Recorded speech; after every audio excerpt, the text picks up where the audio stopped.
Good morning, everybody. So we've talked about what 2021 needs to be in this city. It needs to be a year of recovery for all of us, and that is going to be our focus during this year. A recovery for all of us. That means in every part of this society, every part of our city, we're working to bring the city back, bring it back strong, bring it back fairer, bring it back better. That's what 2021 is going to be all about. And we're going to have constant updates on this effort at recoveryforall.nyc.gov. Now, when we think about that recovery, when we think about equity, again, it means everything. It means in our economy, it means in education, it means in transportation, as we talked about yesterday. It obviously means something powerful in the relationship between our police and our communities, the continued reform we need to make, the deepening of the bond between police and community, the strengthening of trust. Now, historically, the key element to ensuring that the public had access to follow up on their concerns, to accountability, to making sure they could turn to a civilian entity with any experience they had that they did not find appropriate, the place to go has been the Civilian Complaint Review Board. And the Civilian Complaint Review Board has a long history of the fight to create a real and strong and meaningful Civilian Complaint Review Board. And in that long history, it goes back decades and decades in this city. Today is going to be one of the most important moments in that entire history. If you go back and you look at video from the early 1960s, you'll see Martin Luther King and Bobby Kennedy talking about the importance of a real Civilian Complaint Review Board in New York City. Today, with the signing of an MOU between the CCRB and the NYPD, we take a historic step forward for accountability, for trust, for transparency. That's what happened today, and it matters so deeply because it's going to help people to feel that their concerns are heard and acted upon, and that is how you create trust. So the idea here is that the CCRB, after all those decades in which there was advocacy just to get it started, over many decades didn't get the support it deserved, didn't get the funding it deserved, didn't get the rules it deserved to make it strong. The discipline matrix, which we've talked a lot about in recent weeks, is a game changer. The discipline matrix lays out in the clearest terms for all New Yorkers to see exactly what happens if, God forbid, an officer does the wrong thing. And I'll be the first to say it, I want to say it. The vast majority of our officers do the right thing every day. And we thank them for that. We thank them for serving our city. But when someone does the wrong thing, it's crucial that everybody understands what the consequences will be, and those consequences are followed consistently. That's what the discipline matrix created after a 2-year process, going back to a blue ribbon panel named by then Commissioner O'Neill 2 years ago till now. The creation of a discipline matrix with a huge amount of public input. That discipline matrix needed an additional step to be more powerful, and that was the MOU signed this morning between Commissioner Shea and Chair Davey, and you'll hear from both of them in a moment. The key to building that trust is to keep adding additional reforms. And that's what we'll be talking about throughout the weeks ahead. Because this is one step, but there'll be many others. In the State of the City, I talked about a variety of changes and reforms. And remember, the work of improving the relationship between police and community, it goes on every year, every month, every week, every day. I want to emphasize this. For 7 straight years, we have been changing the way we police New York City, making a host of reforms, going back to originally ending the broken policy of stop and frisk, but many, many others. The retraining of our entire police force, adding body-worn cameras, de-escalation training, implicit bias training, so many examples. Reduction in arrest, reduction in incarceration. There's so much to talk about, but it is never-ending work because it's the most human of work. It is so important to keep working on the relationship between those who protect us and the communities they serve. So this work never ends. And in fact, in the next few months, you're going to see many additional reform measures in place. But let's talk about the things we talked about in the State of the City. The joint force, the concept of bringing together all the key players in criminal justice, working together with the community, bringing in community input, bringing in the work of the Cure Violence Movement and the crisis management system to consistently address the specific places where violence is occurring and the specific individuals, a very small number of individuals, just several thousand in a city of 8.5 million, who are committing the violence. The top 100 block strategy, focusing on the specific streets where the biggest problems occurred. Precision policing at its best. The things that allow us to go and use all the resources at hand to address the need to keep the community safe. Now again, coming off this pandemic, we look forward to having all of our tools back, including the court system. And I want to emphasize how important it is that we get jury trials up and running on a large scale, and that means the ability to vaccinate anyone who participates in the jury, to vaccinate the folks who do the prosecution, to vaccinate the court officers, everyone who works in the court buildings. This is something, an idea brought to me by DAs Katz and Vance, and I agree with them. This is something we need to do because having the criminal justice system back up and running allows these other strategies to fully be realized. But on top of that, what we announced in the State of the City, the David Dinkins plan, to expand the role of the CCRB and follow up on the suggestions from the DOI report of several months ago. Make the CCRB the umbrella accountability entity when it comes to the ongoing work of oversight of policing. The work that we will do at the precinct level. We talked about it last week, the new role of the police precinct councils in choosing precinct commanders. The work we will do in the police academy, using the People's Police Academy model more and more to bring the voice of the community into the training of our officers from the beginning. The work we will do at the neighborhood level with the doubling of the Cure Violence workforce, this initiative that's done so much to help stop violence, community-based solutions. All of these things will be coming together as we enter 2021. We build out a deepening relationship between police and community that will also make us safer. I'll finish with this point before turning to my colleagues. We get safer by bringing police and community together. We get safer when neighborhood residents feel they can approach a police officer and let the officer know that something happened, that they were a victim of crime, or they witnessed a crime, or they think there might be an act of retaliation coming. That is a foundation of neighborhood policing. That's why neighborhood policing has worked so well. Throughout our experience with neighborhood policing, what we heard was the stories of New Yorkers who came forward and felt that they had a personal relationship with the officer who worked in their community. So much so the officers would give them their cell phone number, their email address, and community residents would say to me, I've talked to so many, they would say, that's my officer. I want to call my officer. I want to call the officer who knows me, knows my community. That's what we have to continue to build. But today's historic moment, showing that we are entirely ready, willing, and able to be transparent and open about discipline, to be consistent, to have it all clear from beginning to end. This is the kind of thing that will encourage those neighborhood residents to come forward, that will encourage them to have faith that the NYPD is listening, that there'll be fairness throughout. That's how we get safer. So here to talk about this historic signing of the MOU, our Police Commissioner, Dermot Shea. Thank you, Mr. Mayor. We just came from a historic event, one I could not be prouder of.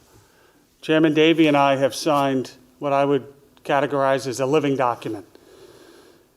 That document is going to bring greater transparency and oversight to the NYPD's disciplinary process.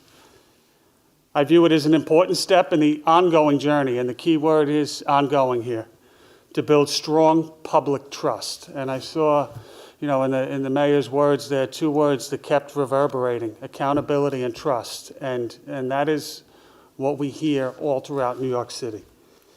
I'd just like to take this final opportunity to thank Chairman Davey and everyone at both the CCRB and the NYPD for the work put into both the discipline matrix and the recent memorandum of understanding that is really going to serve as a cornerstone as we move forward. And lastly, the mayor mentioned Jimmy O'Neill. So special credit has to go out to the former commissioner, from my view, as well as Ben Tucker. Ben Tucker and his staff have really worked very hard liaisoning with the Civilian Complaint Review Board during these last couple of years as we iron out this new policy. So to them, I say thank you. Thank you so much, Commissioner. And Fred Davey, Chair of the CCRB, has been doing extraordinary work. Being Chair of the CCRB is a big responsibility.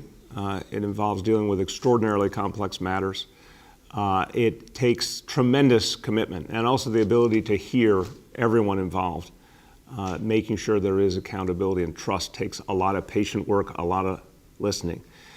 He happens to be a minister as well, and I know in his pastoral work he has done plenty of listening and shown plenty of compassion and the ability to work towards a common solution. And it is his hard work and of all the members of the CCRB, their hard work and the staff that led us to today with this historic signing. So my pleasure to introduce the chairman of the CCRB, Fred Davey. Thank you. Thank you, Mayor. It's really good to be here with you and the Commissioner this morning. Let me thank Commissioner Shea again for the signing of the MOU and for all the work you and your team have done to get us to this point. So thank you. I give a shout out to First Deputy Commissioner Ben Tucker because I spent a lot of time with him on these issues when he was with Commissioner O'Neill and now with you. And so I'll just give a shout out to him as well this morning. But I really appreciate your work. I appreciate the work of the staff of the CCRB as well in getting us to this point, the City Council and others, all advocates, all who've contributed to our being here this morning. I'm really grateful for all the work that has been done to address some of the issues we face in policing and civilian oversight. The David Dinkins plan, Mr. Mayor, that you've put forth is an important part of the future of public safety in New York City. For years, the CCRB has recommended changes to the NYPD's patrol guide and advocated for direct access to body-worn camera footage or body camera footage. The Dinkins plan formalizes the way the public can affect NYPD policy through the patrol guide, review committee, and promises to improve the agency's access to body-worn camera footage. We've also raised concerns about not being able to investigate incidents of misconduct because of lack of a complaint. The mayor's plan would allow the CCRB to investigate alleged misconduct without a complaint, guaranteeing accountability for more misconduct, not just those incidents reported by someone who is aware of the agency. The emphasis you, Mr. Mayor, Police Commissioner, and the City Council have placed on the CCRB in your policing reform plans suggests a paradigm shift in the way the city thinks about public safety. The disciplinary matrix and the memorandum of understanding that we signed today shifts the way our city deals with police accountability and police discipline. In the past, the NYPD's application of discipline, particularly the disciplinary recommendations made by our agency, has, to be very candid, long been inconsistent and inconsequential. I believe the establishment of the NYPD's matrix, which is unprecedented, and continual public input on the matrix is critical to turning the page on the NYPD's downgrading or reversing of our disciplinary recommendations, plea agreements, and guilty verdicts. And the MOU makes that extremely clear and explicit. Through the use of the disciplinary matrix and the memorandum of understanding, our agencies are making a public commitment to greater accountability and to resetting the police disciplinary process in New York. The CCRB voted last week to immediately begin using the guidelines set by the matrix in our cases, regardless of when the discipline occurred. And it is my expectation that the NYPD will do the same for CCRB cases. Absent legislative changes that address the issue of final authority in CCRB adjudicated cases, The disciplinary matrix is the best step the city can take, and I look forward to analyzing its impact on our recommendations in NYPD discipline. It is clear that civilian oversight and increased transparency do not come at the cost to public safety. Empowered oversight actually is integral to public safety. I am grateful for your work, Mr. Mayor, again, your work, Commissioner Shea, the work of my fellow board members, CCRB staff, the City Council, the advocates, and all those who made their voices heard this past summer, and I am thrilled with New York City's plan to improve policing and to have CCRB at the center of that, and to understand the importance of increasing trust and accountability in this process. And it does my heart good to know that this is named after our former boss, the late Mayor David Dinkins, as the David Dinkins plan. So thank you. Thank you both. Thank you so much. I'm looking at Reverend Fred Davey and with a smile because, yes, we both work for Mayor Dinkins here in City Hall, and I wish he was here with us still to see this moment. It would mean so much to him, but we do it in his memory, and we do it for the future of New York City. And I'll just say that we've looked around the country, different models, and this really puts New York City in the forefront. Having this discipline matrix, having this MOU between NYPD and CCRB, having the process be open and transparent. This is something that's, I think, going to make things so much clearer for everyone, and I think it's a good model for other parts of the country to look at as we move forward in building a much deeper relationship between police and community.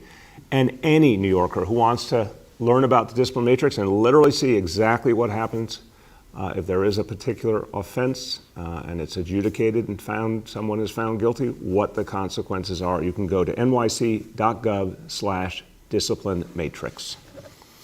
Okay, let's go to the topic we talk about every day, the fight against the coronavirus and the way we keep New Yorkers safe.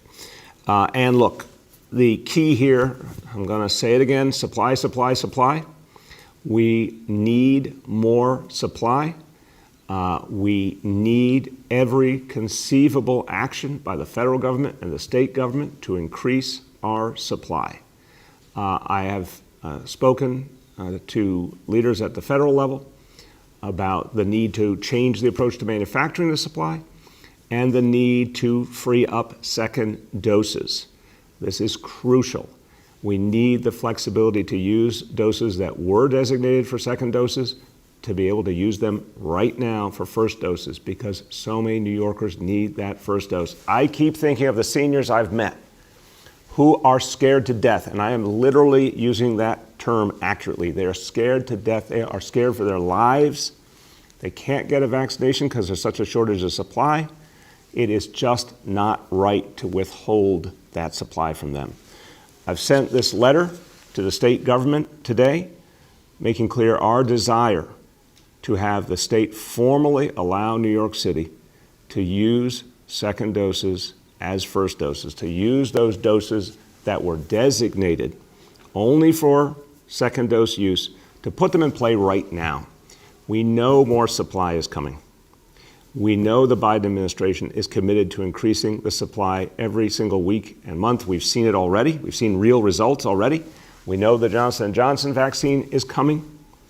It makes no sense to hold back supply when people in desperate need could be getting that first vaccination right now and getting that 50% protection, which will make a world of difference. A world of difference medically, but also a world of difference in terms of their heart and soul. They will have some reassurance, some hope that will reduce the fear they feel every day. This is the right thing to do. So we need our federal and state partners to help us. In the meantime, very good news, working closely with the state, the state, Somos Community Care, the New York National Guard, and the New York Yankees have banded together to open the site at Yankee Stadium. That will be open tomorrow. And specifically, as a commitment to equity, that site will be for Bronx residents only. I want to really emphasize this. It's something city and state agree on strongly. We've got to do actions that will really support equity. The Bronx, very hard hit by the COVID crisis. This site, this historic site, this amazing site, will be for the people of the Bronx. And so we're really looking forward to that. 15,000 appointments will be available during the first week. And Bronx residents, if you want to get your vaccination at Yankee Stadium, you can go online, somosvaccinations.com, somosvaccinations.com, or call 833-SOMOS-NY, and you can get your appointment. We look forward to Bronxites stepping up, getting vaccinated at a great, great location, and that will help us move forward. Now, in terms of the overall vaccine effort, we had a little bit of disruption because of the storm. Thank God, not much disruption. All appointments have been rescheduled. All our vaccination sites are moving again. The problem the sites are having is not Mother Nature, it's lack of supply. But to date, New York City has administered 859,803 doses. Again, we could be doing so much more with supply. We could be doing 500,000 a week. But, we'll take every piece of progress we can get, and certainly having this Yankee Stadium site up will be a game changer. Yes, they wrote that line for me. I like it. Okay, speaking of games, the Super Bowl. So I'll give some good advice. I'm not a doctor, but I'll give some good advice. I know Dr. Choksi and Dr. Katz will certainly amplify this advice. So a lot of us really look forward each year to watching the Super Bowl. Typically, it's like one of the great party moments of the year. I'm sorry that this year is different, but I guarantee you this is the last year that we're going to be going through this because the vaccine is here. But if you want to have a huge Super Bowl party with lots of people together having a great time, this is not the year for that. Next year will be the year for that. So it's the same thing we said about the holidays. Please just protect each other, protect your family, use common sense. If you're going to do a Super Bowl gathering, it should really be just the people immediately in your life. It should be a safe gathering. The last thing you want to do is to get together for the big game and someone gets sick as a result. So we all know what happens. Lots of people indoors in close proximity and don't have their masks on because they're eating, drinking. We gotta be careful. So please, real simple advice. Let's beat the coronavirus once and for all. Let's not allow it to keep spreading. Let's not let Super Bowl parties be the reason it keeps spreading. Keep your gatherings small and close, and then next year you can have the biggest party you've ever had because we'll be past this, thank God. Okay, today's indicators. 1, daily number of people admitted to New York City hospitals for suspected COVID-19. Today's report, very high. I want to frame this. We believe this is because a number of people did not go into the hospital on Monday and Tuesday because of the storm, and so we're seeing sort of an exaggerated number, but we're going to watch that carefully to see if that's true. Today's report is 300 patients. Very high number. Confirmed positivity of 66.77%. Hospitalization rate is 4.74 per 100,000. New reported cases on a 7-day average. Today's report, 3,627. And percentage of people testing positive citywide is on a 7-day rolling average, 8.48%. Let me say a few words in Spanish, and I'm going to focus especially for our friends in the Bronx on the Yankee Stadium site. Mañana vamos a abrir un super sitio en el estadio de los Yankees para vacunar solo a los que viven en el Bronx. La primera semana vamos a dar 15,000 citas. Y esto es solo el principio de nuestro esfuerzo para expandir la vacuna. Nuestro compromiso con las comunidades más afectadas es más fuerte que nunca. Y vamos a seguir luchando para vacunar a todos. With that, we turn to our colleagues in the media. Please let me know the name and outlet of each journalist. In our Q&A, with us today is CCRB Chair Fred Davey, Police Commissioner Dermot Shea, Health Commissioner Dr. Dave Chachi, and Health and Hospitals CEO Dr. Mitchell Katz. With that, we'll go to Jen Pelt from the AP. Hi, Mr. Mayor. How are you? Good, Jen. How you doing? Good, thank you. I guess I'll start with the topic of policing, since you did as well. Obviously over the years, there's been a lot of reformulations of efforts to change this relationship between civilians and police and with respect to input in police discipline. Maybe for you and the commissioner, why are you confident this is the moment? Well, I'll speak to it, and the commissioner, and I want Reverend Davey to speak to it too, because he's been on this road a long time. Fred and I were talking about the fact that we remember very vividly the day when the City Council passed the modern CCRB legislation. We were both serving with Mayor Dinkins in City Hall. It was a really important day. We could feel it. There had been, again, this history so important. You go back to the early and mid-1960s, voices like Martin Luther King, Bobby Kennedy calling for a real CCRB in this city. Didn't happen then, didn't happen in the 70s, didn't happen in the 80s, finally happened in the 1990s. Then I'll be simple and straightforward in saying for about 20 years, over 2 mayoral administrations, there was not much commitment to the CCRB. We came in with the goal of reinvigorating and strengthening the CCRB. I think it's gotten stronger every year.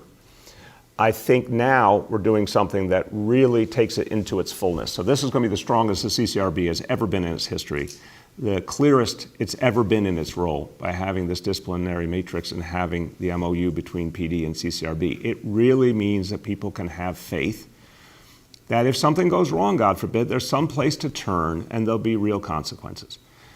I want to emphasize, Jen, I believe in due process. So the CCRB is also predicated on the notion of due process for all. Every officer, every civilian deserves due process.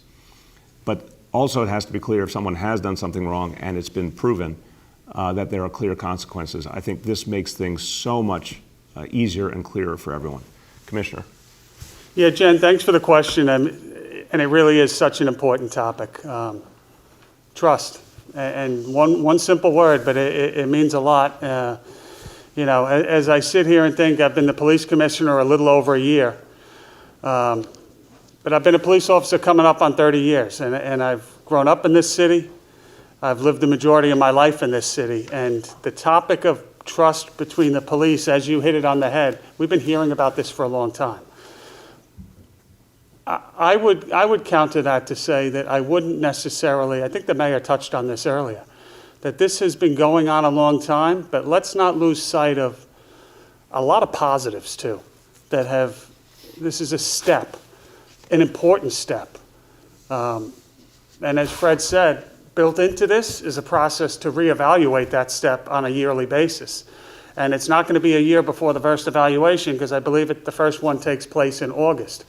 This document here, which I can't tell you how many meetings I've been sat at over this document. It's not perfect. We've already heard some criticism about it, but it's something that I'm proud of. I think it's right. I think it's going to go a long way to being an additional step in this process. It's not the end. It's part of this continuum. And I would just say before, Fred jumps in, look at all that's happened just in the last 6 or 7 years. The body-worn cameras, the training that has been put into place, the policies that me personally have been involved with that I am very, very proud of as you look back at, as we shift the latest iteration of how we keep New Yorkers safe with neighborhood policing, with precision policing. So it's training, it's policies, it's reducing arrests and stops and summonses and reducing crime. There is a lot of good, and I would just like the public to hear this point. As much as we're committed to further building trust, and I will be the first to say, unfortunately, we have a lot of work to do. This year showed it. It really did. We have a lot of work to do, and that's not to say we're completely fractured. I don't think we are. I think we have a good base to build on, but we gotta water it, and we gotta let it grow, and we gotta nurture it. But when you look at the NYPD currently, we have 34,000 uniformed members. I think I would surprise a lot of people if I said that 31,000 of them don't have a substantiated CCRB. It's 89%. That's pretty significant too. And with all these policies that have been put into place to change how we police New York, I think a real positive to continue to build on is that since 2009, That's right around the time, too, that we were at the peak of arrests and things of that nature. It's within a year or two of that. Since 2009, complaints to the CCRB about members of the NYPD are down 49%. That's a positive. How do we get it lower? How do we continue to refine the training? You know, I was up in Harlem yesterday at Street Corner Resources talking to kids with one of the violence interrupters, Aisha Sekou.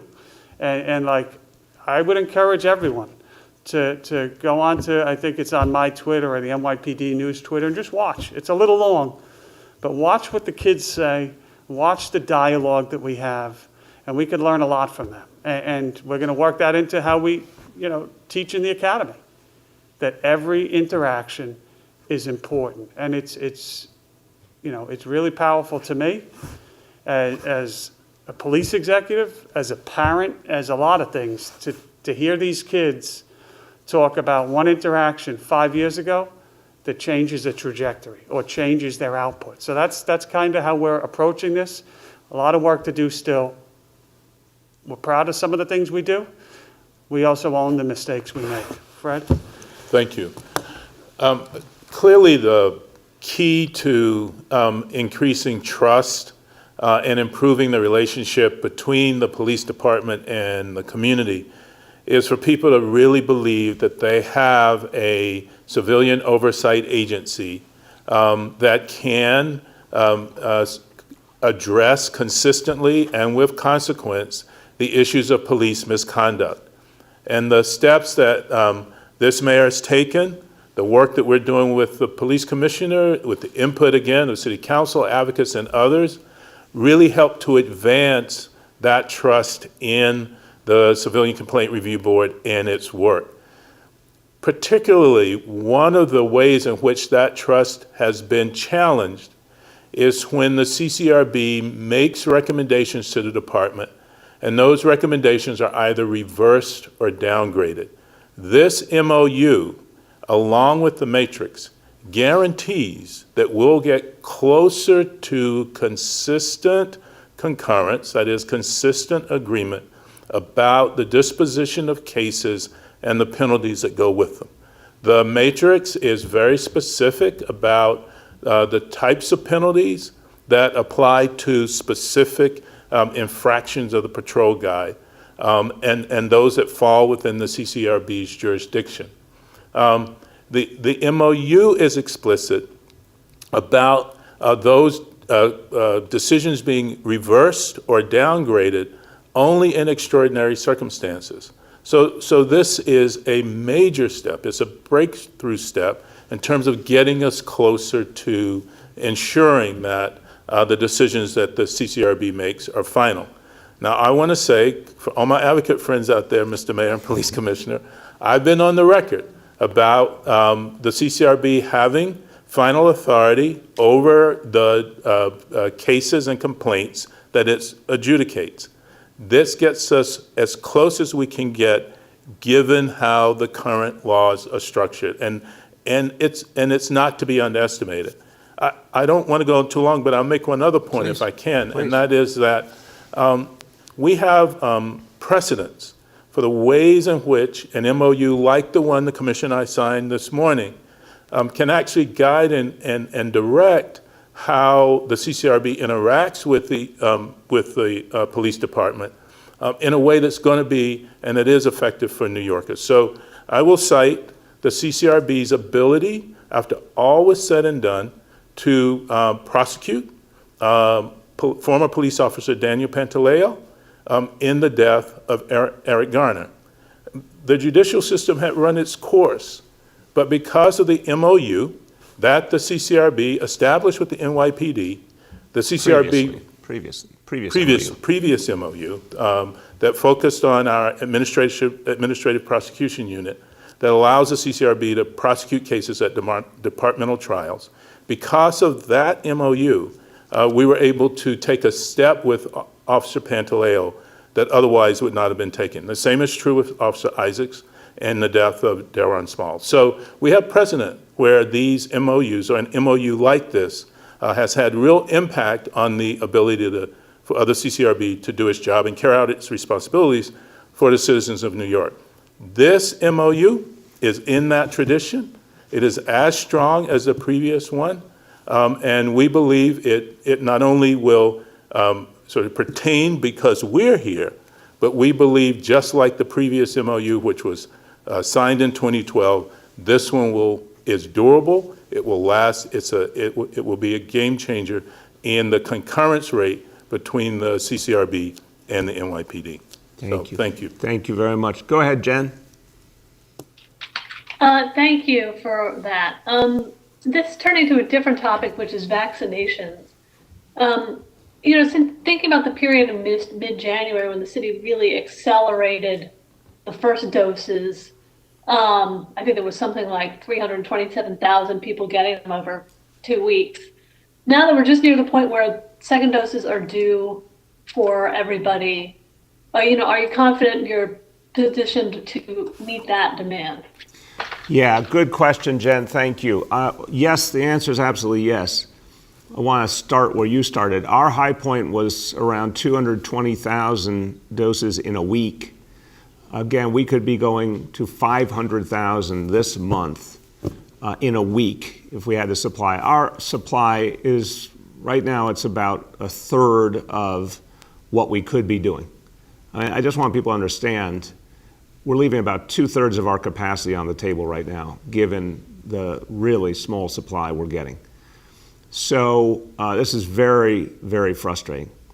But what I want to emphasize is the CDC made clear over a week ago that second doses can appropriately be given anywhere between the ideal date, 3 or 4 weeks after the first dose, and up to 6 weeks later. We know, we've had this conversation here several times, Dr. Varma's spoken about this in detail. We know that once you get that second dose, it's totally effective. Does not matter if you're supposed to get your second dose on March 1st and instead you get it on March 20th, it does not change the effectiveness of that second dose. Now, of course, you'd say, well, everyone wants to get their second dose as quickly as possible. I agree. But I think it is morally crucial that everyone who needs a first dose get a first dose. And if someone needing a second dose waits a little longer, but still within those CDC guidelines, I think that is absolutely the right thing to do. So we'll always make sure that we're keeping the supply necessary to keep up with those second doses. But I want to use the flexibility the CDC has offered so we can maximize first doses and initial protection for the maximum number of people, especially our seniors. Anyone out there with a senior you love, if it's your mom, your dad, your grandparents, your aunt, your uncle, I think you know what I'm saying right now. They are desperate to get any protection at all. If that first dose gives them 50% protection, isn't it the moral thing to do to maximize the number of first doses? And then we'll double back on second doses for sure, even if we stretch out the timeline a little bit. So we'll protect the supply to make sure we can do it, but I'm asking the state to help us by giving us that freedom to vaccinate, giving us the freedom to use the second doses that right now are waiting on the shelf for prolonged periods of time. Let's put them in play right now. Let's protect our seniors and all the other folks who need help right now. Go ahead. Next is Emma from the New York Times. Hi, good morning, Mayor. So it's sort of surreal, I have to say, to see two of your top commissioners on this call who have gotten COVID recently. I was wondering if we could first hear from Dr. Chakshi and then Commissioner Shea. Sort of how did you feel on your worst day? How are you doing? And what lessons would you offer to New Yorkers who are still very anxious about this? Some things are happening, like reopening indoor dining and weddings, and I think a lot of us are still afraid to go to the grocery store. So do you have any sort of lessons for us? That's a great, I really appreciate that question. Emma, you are the voice of the people today, because you're right, there's tremendous fear and concern out there. So let's get some firsthand experience. Dr. Chokshi, you and I spoke yesterday. I hope you're feeling okay today. Tell us all how you're doing. Thank you, sir, and thanks, Emma, for the question. I am doing okay today, and I hope that, of course, that remains the case. What I'll say from my own experience with COVID-19 is that it's a fresh reminder of a few things. First, that all of us are susceptible to this virus. And, for me, that is even more motivation to do everything that we can possibly do to try to interrupt and curb the spread of the disease. It's also a reminder that that COVID doesn't just affect us as individuals. For me, it was another reflection on the worry and the anxiety that comes with COVID-19 in terms of its effects on family members, other people whom we care for so deeply. And that too is part of the reason that we've been working so hard to try to ensure that people are taking the precautions that they need to prevent the spread of the illness. But as the mayor has really emphasized, encouraging people, particularly our most vulnerable New Yorkers, to get vaccinated when their turn is up as well.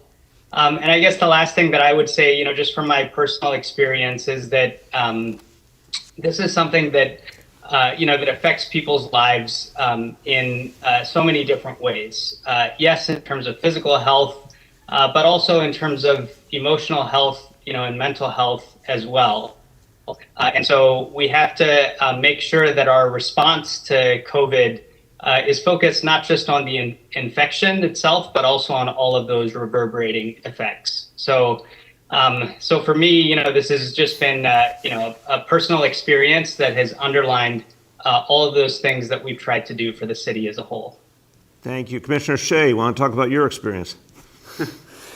I feel like I lost, as you know, the month of January in many ways. Thanks for the question. I feel really good. I feel lucky and I feel blessed. I would say that in many ways, I think I probably had a mild case, complicated a little bit by asthma issues that, going back to 9/11 related, but I feel really good right now. I took it slow. I heeded the advice of the experts, the doctors, and I actually, I think I said it publicly, I actually started to little toe in the water in terms of exercise this week. Very slow, still feel a little bit, but I feel I'm past it. So I really feel lucky. And to the other part of the question, I think, there's so many people to thank.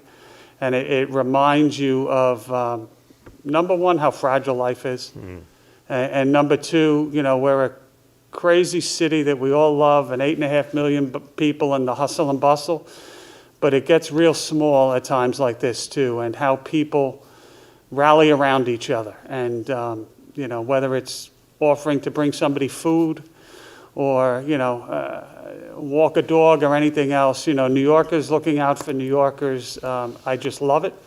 I think it really highlights the best of the world. And I think we need more of that, and it's going to get us through. And, in terms of the vaccinations, I echo, the mayor's thoughts there. The quicker we can, I'm proud of the work the NYPD has done on this front, helping New Yorkers. We did a lot of work in NYCHA recently, and NYPD, we're a unique job, just the size, and we have ex-everything, and we have ex-EMTs, and we have ex-nurses, and they stepped right in, and, we do a lot of things pretty methodically in plans, and our medical division really, you're either exposed or you shine, and they have shined throughout this entire process, so I thank them all. Amen. Go ahead, Emma. Thanks for that, and I'm wishing you both good health. Next, I wanted to ask about some of this policing stuff. So news reports have documented how the NYPD has been notoriously uncooperative with the CCRB, DOI, and other oversight agencies. Will you seek to codify any of the changes in the MOU so that it truly carries the force of law? What happens under the next administration? Yeah, thank you for the question, Emma. That's an area where I want to see things tightened up for sure. Look, I understand these are very complex issues. There's tremendous confidentiality issues, both because we're talking about employee and personnel dynamics, we're talking about security issues. There's a lot going on here. But I want to see very clear sharing of information between the NYPD and the CCRB, the NYPD and DOI whenever needed. Now, in the changes and reforms we have announced as part of State of the City, we are clarifying the way that the CCRB can get, for example, body-worn camera footage. So we're making those rules much tighter and clearer so the CCRB can get the information it needs. But anywhere else where that needs to be tightened up, I certainly want to do it. Reverend Dave, you want to speak to that? Sure. Thank you, Mr. Mayor. Yeah, so one of the other pieces of the MOU that helps in that regard is that the CCRB will now get summaries of the entire employment history of police officers against whom there is a substantiated allegation. In the past, we were only able to use the officer's history of engagement with the CCRB when determining the disposition of a case and the penalty to attach to it. Now we will have a summary of not only that officer's engagement with the CCRB, but with the entire her entire involvement with the police department, and that's a major change in terms of the information we get. The other piece I just emphasize here is that there's a real commitment in this memorandum of understanding to transparency. So the commissioner has committed to the matrix requires the commissioner has committed to writing dispositions not only on the most serious cases where there is an extraordinary circumstance deviation, but also for all cases. And in addition, once we win the challenge to the 50A repeal, and I do believe that the city will win that case, those written explanations of the deviations to the dispositions will be made public so that everyone can see and know what's going on. Those are two major steps, I believe, in ensuring that we are moving forward in continuing to build this trust and accountability between the department and the people it has pledged to protect and serve. Thank you very much, Fred. Go ahead. Next is Marcia from WCBS. Good morning, Mr. Mayor. How are you doing today? I am doing well. Marcia, how about you? I'm okay. I mean, I'm still here, so I guess that's good. I have a question. That is a fine conclusion, Marcia. You said it all. You're still here, so it's good. So my question, I think, is important because it just so happens that the police commissioner is there, but there's been an increase, it seems, in subway incidents, people being shoved onto the tracks by emotionally disturbed people being slashed, so much so that the police commissioner has said that it's becoming too common and is something that's very disturbing, all the while lamenting the fact that the police department has basically been taken out of dealing with these people on the subways. Also, it comes as Sarah Feinberg wrote a letter to you on January 5th asking for increased police presence on the subways. So I think that it's come down to the point where the buck stops with you, Mr. Mayor, and I'm wondering what you are going to do to make people feel that it's safe to take the subways. Yeah, Marcia, the buck always stops with me. I respect you and I respect your question, but I think your question does not portray the reality. The bottom line is the subways in New York City have been made safer and safer over years. I remember when the subways were not safe at all. NYPD has done a remarkable job improving safety in the subway over years and years. We have now the ability of NYPD to go out there. In fact, we brought the neighborhood policing strategy into subways. Everything got disrupted because of the pandemic, but the basic strategies work. No, there's any suggestion that the NYPD can't do what it needs to do to stop an incident like that in the subways is absolutely false, and the commissioner never said that. So don't put words in his mouth, with all due respect. The PD, we will apply whatever resources we need to keep the subways safe. It's something I know the commissioner focuses on constantly, and we're going to go out there and keep making adjustments whenever we need to. Commissioner. Yeah, we chaired a meeting yesterday, Marcia, thank you. Myself, Chief Monahan, members of the executive staff, Kathy O'Reilly, socially distanced. in this world that we're in, and talked about many topics, including transit crime. When you look at the transit crime numbers, they're down significantly. You mentioned the MTA with Sarah Feinberg. I've spoken to her over the last couple weeks as well, and I know that she's in dialogue with Kathy. We're committed to, I think Kathy's done a real good job on the deployment side of freeing up resources, of putting additional resources into the transit system, high visibility, moving some people from plainclothes into uniform for that increased visibility. So we are on top of deployment within the transit system. The numbers are low. You spoke to a push incident, I think, that was spoken about yesterday. But, year to date, we're flat in that. One is too many. I mean, we always find ourselves saying that. One is too many. But we remain committed to working with our partners to keep the transit system as safe as it has been. Thank you. Go ahead, Marcia. I'm asking the question is because yesterday Commissioner Shea said he was talking about the latest subway pushing, and he said, I think we would all agree it's becoming too common, that this is something disturbing. This is his quote. He says, it's not easy, but we need to talk about it because at the same time, we're saying take the police out of mental health illness. He said, in appropriate circumstances, we support that, but there's got to be follow-up. These people are a danger. So the question really becomes, what is it that you should be doing to try to deal with the problem of mentally ill people who are on the subway or people who act out on the subway, make people who ride the subways feel afraid? Okay. Again, we can talk about facts and encourage the people to understand the facts, or we can just create fear for the sake of fear. We choose the former. We choose to tell people that the NYPD is out there every day protecting their safety, that subways have been made much safer over time. We got more work to do, that's true. And I think that was implicit in what the commissioner said. So how do you address this problem? With the right police the right police presence in the right places. That's a crucial approach that the NYPD takes with precision policing, get the right officers in the right places at the right time. PD has been doing that. We provide mental health services on a much greater scale than ever before. We've been doing that as a city. You try and reach people with mental health challenges early, not when it's too late. Our society has always reached people when it's too late.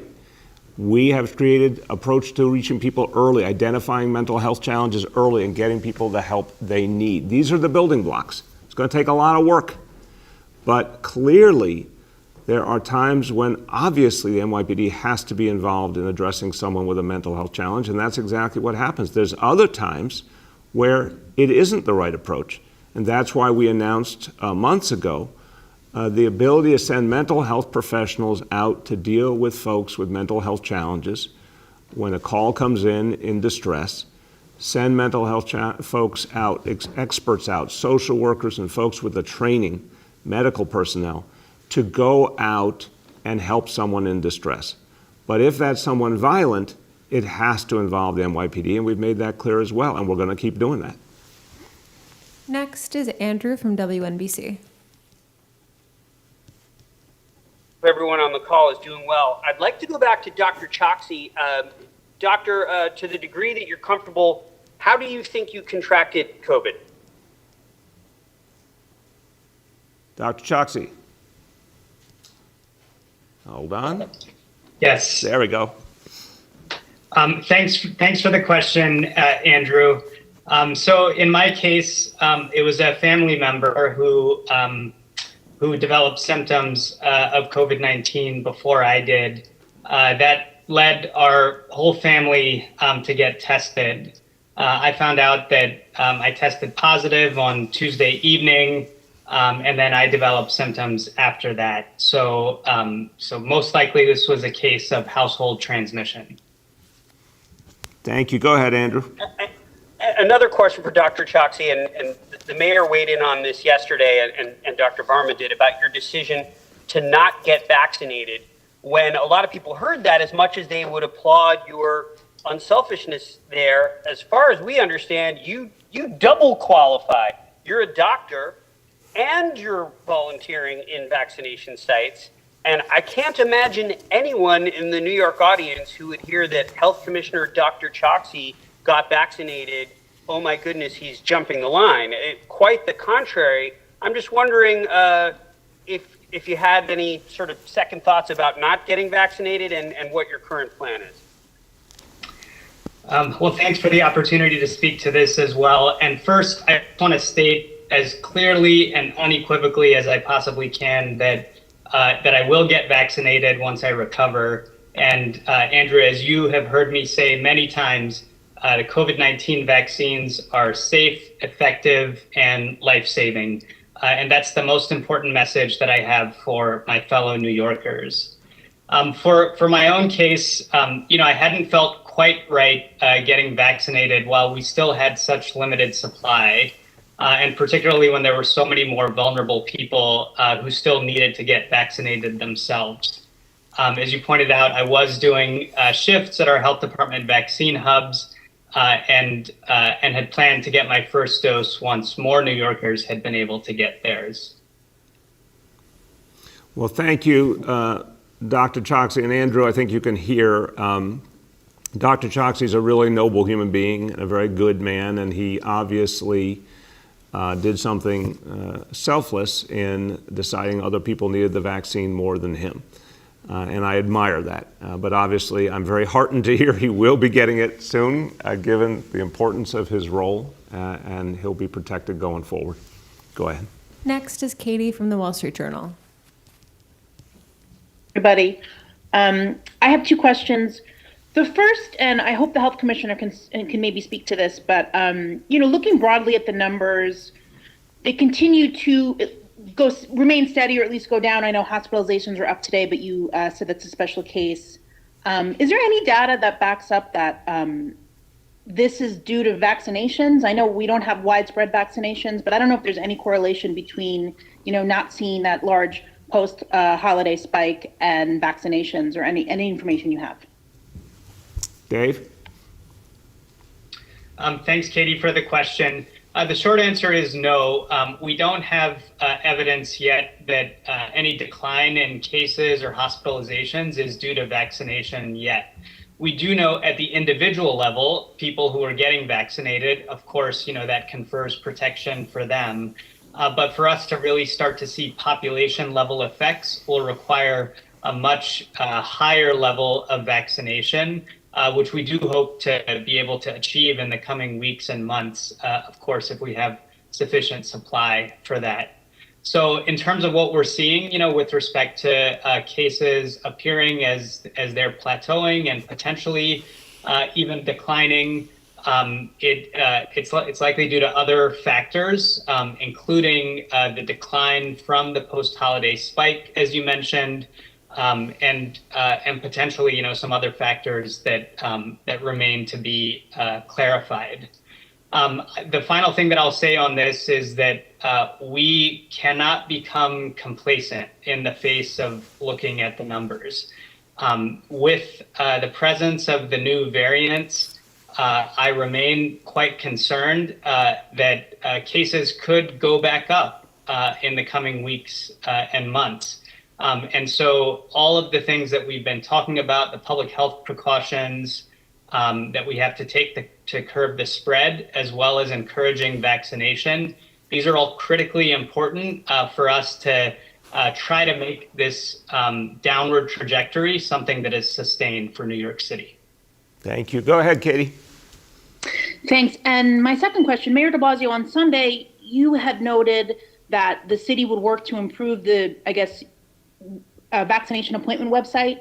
You said it was kind of, cumbersome or bad. I forget what word you used. And now it seems with the introduction of the Yankee Stadium site, we've introduced a third website, right? We have the city to make appointment, the state to make appointment, and now the Somos Community Care. I'm just curious how that improvement is going, and if there's someone taking the lead on it. Are they addressing usability issues or doing any UX testing? I'm just curious about the process of improving that process. Yeah, no, you're absolutely right. We're going to have an announcement on that shortly. The lead is our Information Technology Commissioner, Jesse Tisch, who's very aggressive and very resourceful.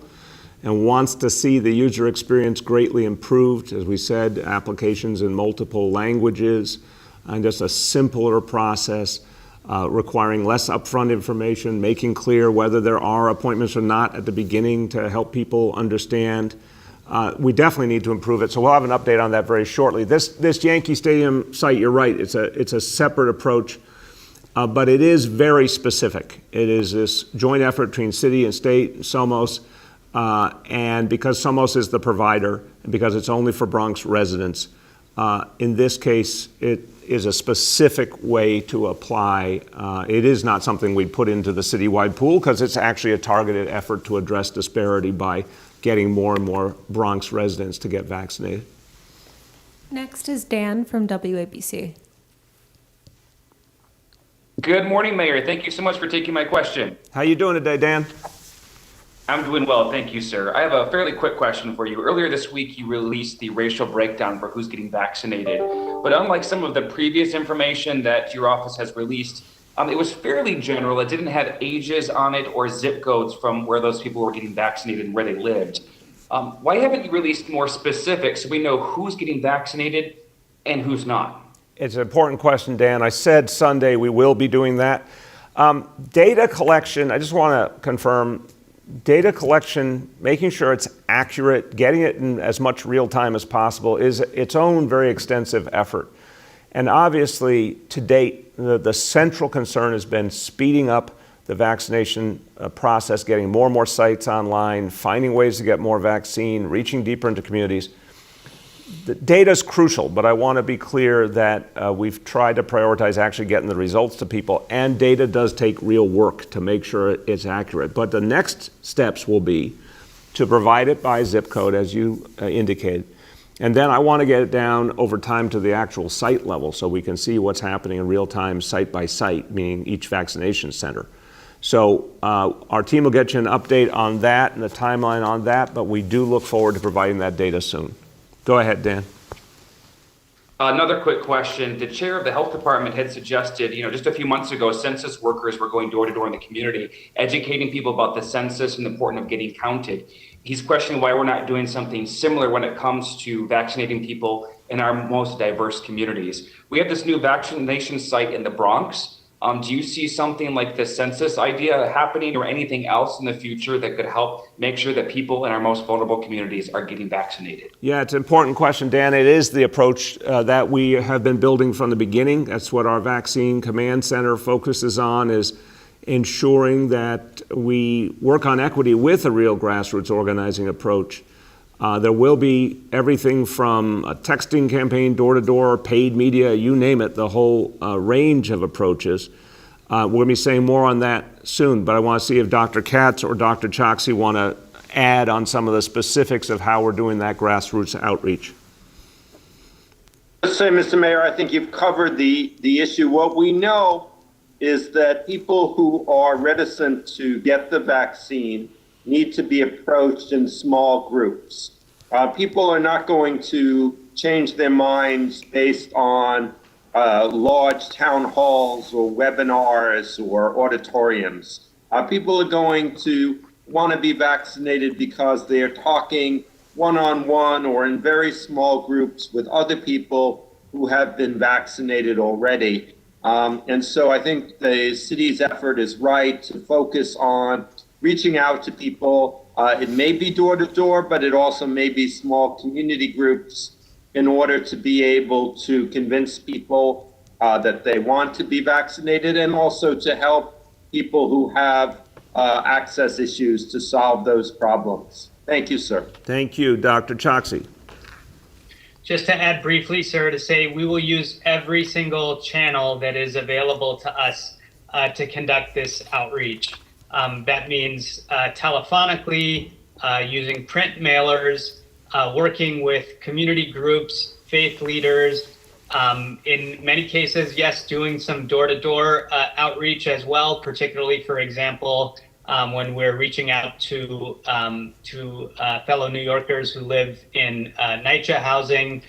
So the effort here is one that is all hands on deck. And there will be no wrong door with respect to someone who wants to access information about vaccination, but also the ways in which we're proactively pushing that information out as well. Thank you. Go We ahead. have time for two more. First, we'll go to Erin from Politico. I first wanted to ask about the policing issues. There was a proposal, a series of proposals introduced in the City Council on Friday, one of which is to remove the final authority for discipline from the police commissioner and give it to the CCRB. I'm wondering what's your position on that, and I'm hoping to hear from the three of the mayor, the Commissioner Shea, and Chair Davey. Sure, Aaron. Look, the council put forward a proposal. This is going to be the crucial part of a process playing out during February and April. And just to frame it really quickly, there's been extensive engagement already with the city council, with advocates, community leaders. The process that Commissioner Shea has been engaging on with some of the leading voices of change in this city, going out into communities, listening to folks, listening to their perspective on what kind of reforms we need. That's all been going on. There's going to be a lot more over the course of February and March, and we're going to bring together a reform package working with the City Council. Council's offered a number of proposals. We have a number of proposals. I'm not going to go into the details of the council proposals at this point. I want to analyze them carefully and talk them through with the council, and then I'll speak to what I feel about each one. What I do know is that process will yield substantial additional reforms on a variety of fronts, and I'm looking forward to that. Go ahead, Commissioner.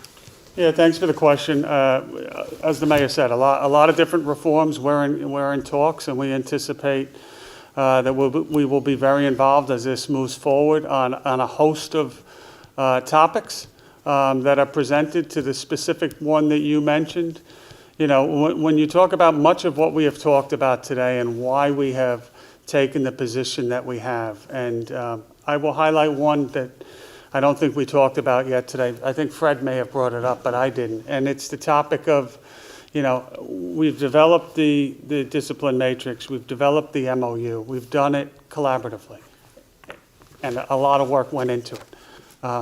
My expectation is we're going to follow that discipline matrix, period. You know, there is a process if that does not occur. I added in specifically that if that happens, I specifically have to release that to the public. And it's just one example of, I think that's critical here. So I appreciate and respect a lot of different views. I look forward to the discussions, and we'll move forward and make decisions that we think are in the best interest of New York City. Go ahead, Reverend Davey. Thank you, Mayor, and I also thank you for the question. I'll echo what the mayor and the police commissioner have said about engaging with the council on their proposals. The CCRB looks forward to doing that. As for the specific issue of final authority, I think I've been clear about where the CCRB stands and where I stand on that.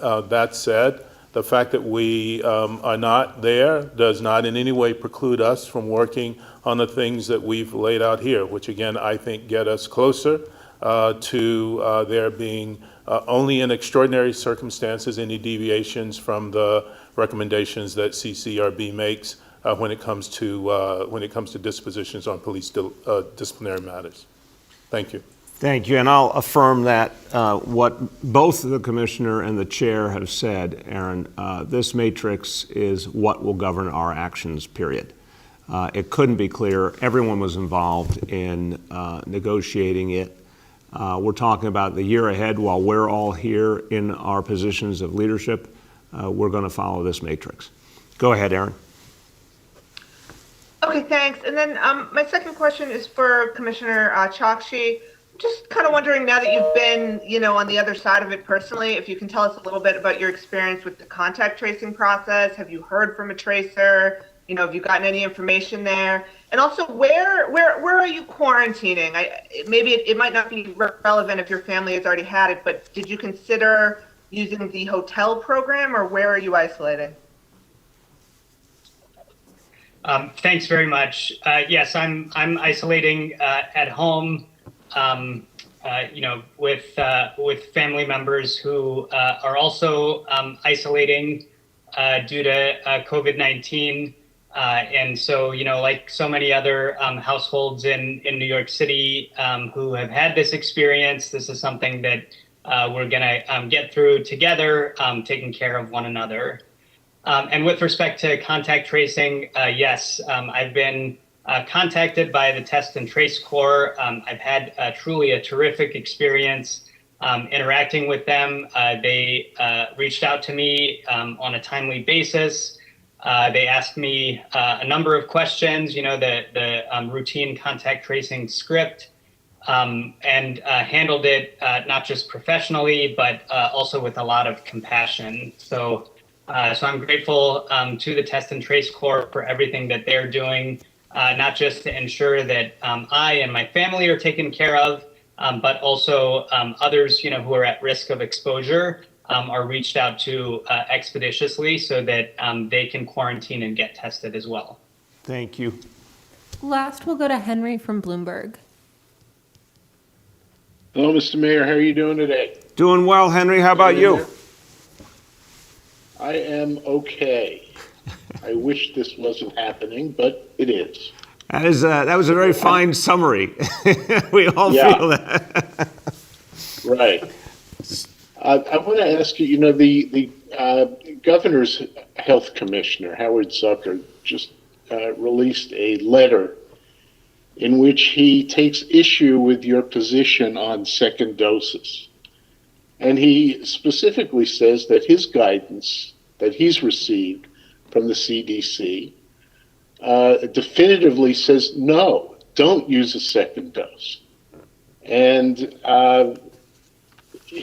just to quote this letter, which is addressed to you, he says, your suggestion that a brief delay of people receiving second doses would be acceptable does raise a caution flag. People have worked very hard to get a vaccination appointment, and there is much public anxiety that second doses will not be available on their appointment date.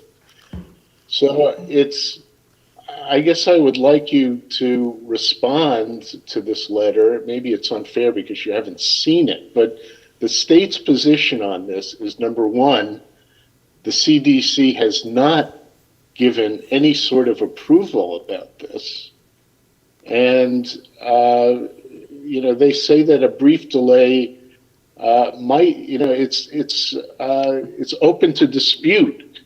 The science is unclear as to whether this might have an effect on the vaccine's ability to make people immune. So in light of the difficulties that the city has had just getting appointments for a first appointment together in terms of the software, why would you press the city or the state or the feds to free up the second doses? Henry, just talk to someone who has not yet had a first dose.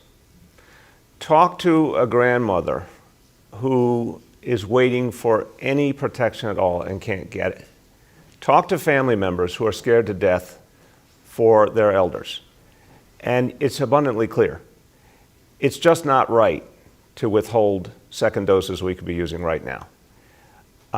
What we know is that when you get a first dose, you get some protection. This has been confirmed constantly by the medical community. You get some protection. How do we say we're going to leave hundreds of thousands of people with no protection at all and focus those doses only on people who already have gotten some protection, when we know that we can get them the second dose, we can ensure that the supply is there, we can make sure when they get that second dose, we know it will be effective, but in the meantime, we can help so many more people. The idea of turning away people who need help, who need to be protected, it makes no sense to me. So I've talked to a number of people in the Biden administration. I think there's a lot of understanding that with the absence of supply, Henry, and this is the single most important point, we would not be having this conversation if we had an ample supply. We're in a wartime dynamic. We don't have enough supply. People are suffering, people are scared, and they are vulnerable. We don't have the ideal we wish we had. If you don't have the ideal, you make adjustments according to reality. Reality is we need to free up those second doses and protect people. That's the bottom line. Go ahead. Okay, I do have a second question, but I would just say that if the supply is the problem and you're giving up second doses, you're creating a supply problem for the second Henry, dose. no, let me, yeah, I know you have another question, but I've said it a bunch of times, I really have. We have specific evidence of growing supply up ahead. The actions the Biden administration has taken already, which have led to supply increases, tangibly, factually. The fact that the Biden administration is taking foundational efforts to speed up supply overall. The fact that Johnson & Johnson is coming. These are actual things we know that mean the situation in March is going to be better than the situation in February. That's my whole point. If we had no information about what the supply would be in March, different discussion. We know there will be more supply. How are we withholding doses from people now when we know that some relief is coming up ahead? It just doesn't make sense. Go ahead, Henry. All right, thank you for that. My second question is really kind of questioning the prioritization of vaccination locations by historical discrimination and disparities of medical treatment. There's sort of a growing consensus among some public health officials that you should really target these vaccination centers at the places where there's the most incidence of COVID. For example, Yankee Stadium would be an appropriate place because the Bronx has the highest rate of infection of all the boroughs per 100,000. But to center in on locations on the basis of historical discrimination rather than places such as maybe Breezy Point or other zip codes where the infection rate is so much higher than average. Why not locate these centers at the analogy would be a fire. Go into the fire, try to get as close to the center, the hot spot of the fire to put out the fire rather than, picking and choosing the places where the fire is not necessarily the hottest. Go for the places where, go for the hot spots. Yeah, Henry, I appreciate your questions are always heartfelt and honest. I just disagree with the analogy because the fire, we've seen where the fire is, and unfortunately, the way we understand where the fire is worst is where have we seen people die. I just have to make it as plain as that. And I'll turn to Dr. Katz and Dr. Choksi, but the history of this horrible virus and what it's done to our people is what governed over the prioritization. So 60% of our vaccination sites are in the places where people suffered the most. And when we saw, I said this the other day, when we first saw that disparity data from the Department of Health back in the spring, I remember that day very, very clearly, and I just had a chill go up my spine because it was almost the exact same map we had known for decades as the map of health disparities, the map of poverty. It was exactly the same, almost to the letter. And what it meant was that folks who had not got enough health care in their lives, because in this country, health care goes to those who have the most money, not to everyone equally. Folks who had not gotten enough health care were particularly vulnerable. Immigrants who had not gotten health care where they came from, in many cases, were vulnerable.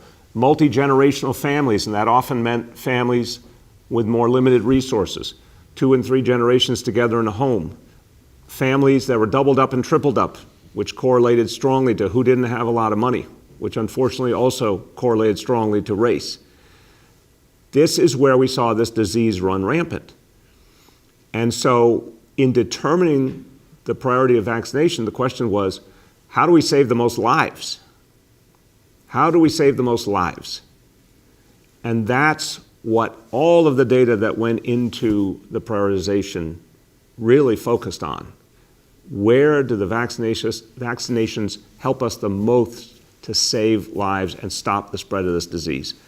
Dr. Katz and Dr. Choksi, why don't you weigh in? Dr. Katz? Mayor, I think you've said it well. We want to be able to vaccinate to save lives. We look forward very much to the day that there is enough vaccine that we can follow, as you had set us out, Mr. Mayor, for 1 million doses in a single month. We could do that. We could really make a huge difference. We have the infrastructure to make that happen.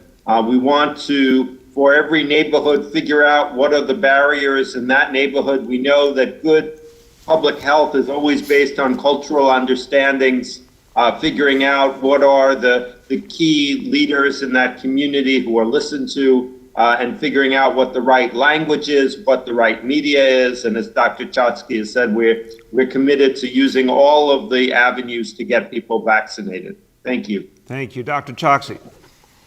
Yes, I agree.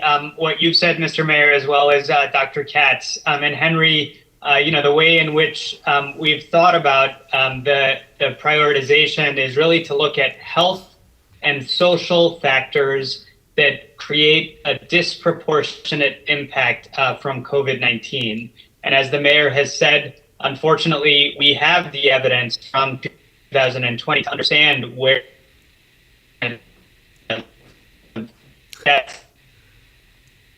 we got most of it. COVID-19. Okay. Yeah, Dave, we're losing your transmission, but we got the central point, and thank you very, very much. And again, Dr. Dave Choksi, we wish you a very speedy recovery. Everyone, as we conclude today, look, it's all about equity and fairness in everything we do. This is how we create a better city. This is how we build a recovery that will be strong and lasting. Whether you're talking about making sure that everyone gets vaccinated, or whether you're talking about bringing police and community together for the safety of everyone, this is the city we have to create. And I'm very optimistic that 2021 is going to be a transformative year.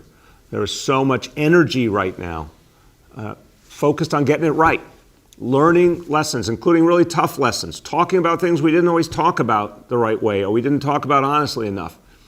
But we are talking about it now. We're making more changes than ever before. And this is going to be looked back on, 2021 is going to be looked back on as a year where big and lasting changes happened, and that transformation really did occur, and people saw that it can happen. That's what excites me about this year ahead. Thank you, everybody.